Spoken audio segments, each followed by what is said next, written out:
안녕하세요. 오늘 여러분이랑 나눠볼 이야기는요. 정말 많은 분들의 마음을 콕 찔렀던 한 문장에서 시작해보려고 해요. 나는 과연 특별한 존재일까? 이 질문 한 번쯤 해보셨죠?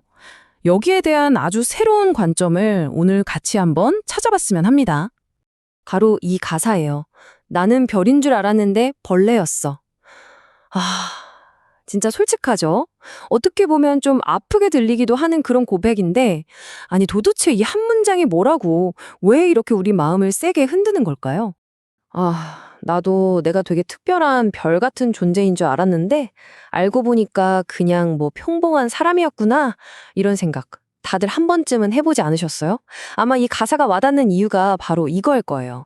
우리 모두가 겪는 이런 보편적인 경험을 정말 정직하게 딱 짚어냈기 때문이죠. 자, 그럼 이 가사 뒤에 숨어 있는 이야기를 한번 들어볼까요? 아주 간단한 이야기인데요. 캄캄한 밤이었어요. 한 반딧불이가 자기 몸에서 빛이 나는 걸 본 거예요. 와, 그걸 보면서 이 반딧불이는 확신했죠.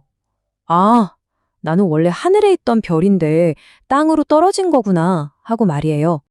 근데 그 진실을 마주한 순간은 전혀 영광스럽지 않았어요. 내가 저 위대한 별이 아니라 그냥 개똥벌레라고도 불리는 아주 작은 곤충일 뿐이라는 걸 깨달았을 때, 와, 그 좌절감 정말 상상도 안 가죠? 여기 한번 보세요. 그 차이가 확 느껴지실 거예요. 마음속으로는 자기가 위대하고 강력한 별이라고 생각했는데, 현실은 어때요? 작고 연약한 반딧불일 뿐이죠. 이 빛은 내 영광을 위한 거야 라고 믿었는데 이제는 그 빛의 목적조차 희미해진 거예요. 바로 이 지점에서 엄청난 내적 갈등이 시작되는 거죠. 어? 그럼 내 이 빛은 도대체 뭘 위한 거지? 하는 질문이요. 자, 근데 이야기가 여기서 그냥 끝나버리면 너무 슬프잖아요. 그쵸? 다행히도 아주 중요한 전환점이 찾아옵니다. 이 깨달음이요, 그냥 나는 벌레였어 하고 끝나는 신분하락이 아니라 어쩌면 훨씬 더 의미 있는 무언가로 들어가는 문이 될 수 있다는 거죠.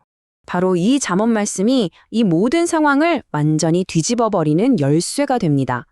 사람이 교만하면 낮아지게 되겠고 마음이 겸손하면 영예를 얻으리라.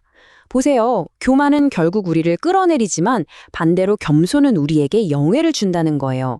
아, 그러니까 이 좌절이 끝이 아닐 수도 있겠구나 하는 가능성이 바로 여기서 열리는 거죠. 이게 정말 중요한 생각의 전환이에요. 질문이 바뀌는 거죠.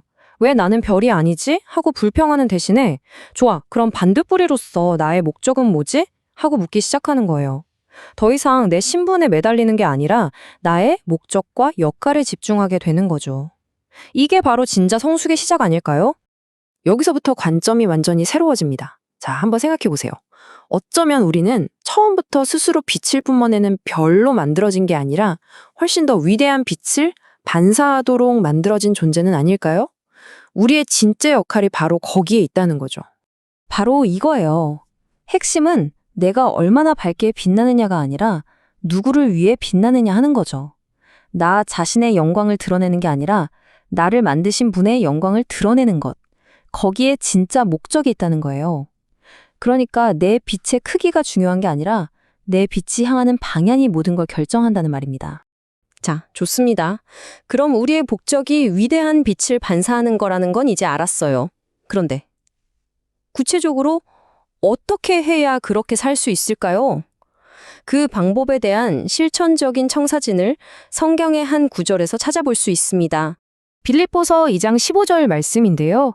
이게 바로 우리 같은 반딧불이가 어떻게 살아야 하는지에 대한 일종의 사용 설명서 같은 거예요. 여기서 우리가 어떻게 빛을 발할 수 있는지 그 두 가지 조건과 또 우리가 살고 있는 세상이 어떤 곳인지 보여주는 단어들을 하나씩 짚어볼게요.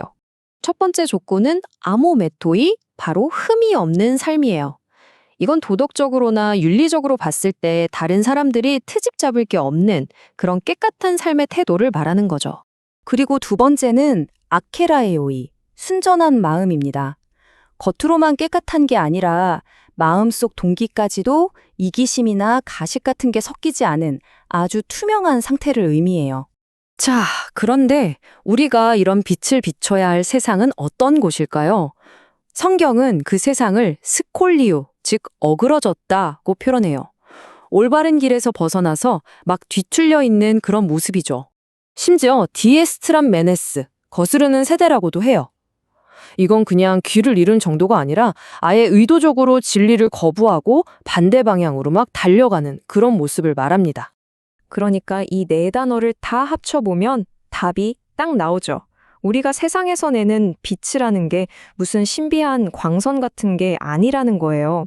바로 이렇게 어둡고 뒤틀리고 거스르는 세상 속에서 흠없고 순전하게 살아가는 우리들의 삶, 그 자체가 바로 빛이라는 거죠. 그 삶이 어둠과 너무나 대조되기 때문에 빛날 수밖에 없는 겁니다. 자, 이제 결론으로 한번 가볼까요? 다시 큰 그림으로 돌아와서 우리 같은 이 작은 빛들이 모였을 때 과연 어떤 일이 일어날 수 있을지 한번 생각해 보자고요. 오늘 이야기의 핵심 다시 한번 정리해 드릴게요. 첫째, 내가 별이 아니라 반딧불이라는 사실에 좌절할 필요가 전혀 없다는 거. 괜찮아요. 둘째, 진짜 영예는 교만이 아니라 겸손에서 온다는 것. 셋째, 우리의 목적은 스스로 빛나는 별이 아니라 더 위대한 빛을 반사하는 반딧불이가 되는 것. 그리고 마지막으로 우리는 바로 이 어두운 세상에서 순결한 삶을 살아나는 것 그 자체로 빛을 발한다는 겁니다. 여러분의 그 작은 빛, 결코 우연이 아니라 이 위대한 목적을 위해 설계된 거라는 사실을 꼭 기억하세요. 이건 정말 분명하게 기억해야 해요. 우리는 별이 되라고 부름받지 않았습니다. 그러니까 스스로 막 위대해져야 한다는 그 압박감에서 제발 벗어나세요. 그건 우리의 소명이 아니에요. 대신에 우리는 빛이 되라고 부름받았습니다. 스스로 별이 되려는 것보다 훨씬 더 깊고 의미 있는 목적이죠. 바로 어둠을 밝히는 존재가 되는 것. 그것이 우리의 진짜 소명입니다. 자, 마지막으로 이 질문을 여러분께 한번 던져보고 싶어요. 여러분이 살고 있는 세상, 그러니까 여러분의 가정, 직장, 친구 관계, 그 안에서 여러분의 그 반딧불이 같은 작지만 소중한 빛이 지금 가장 절실하게 필요한 어두운 곳은 과연 어디일까요? 오늘 한번 조용히 생각해 보시면 좋겠습니다.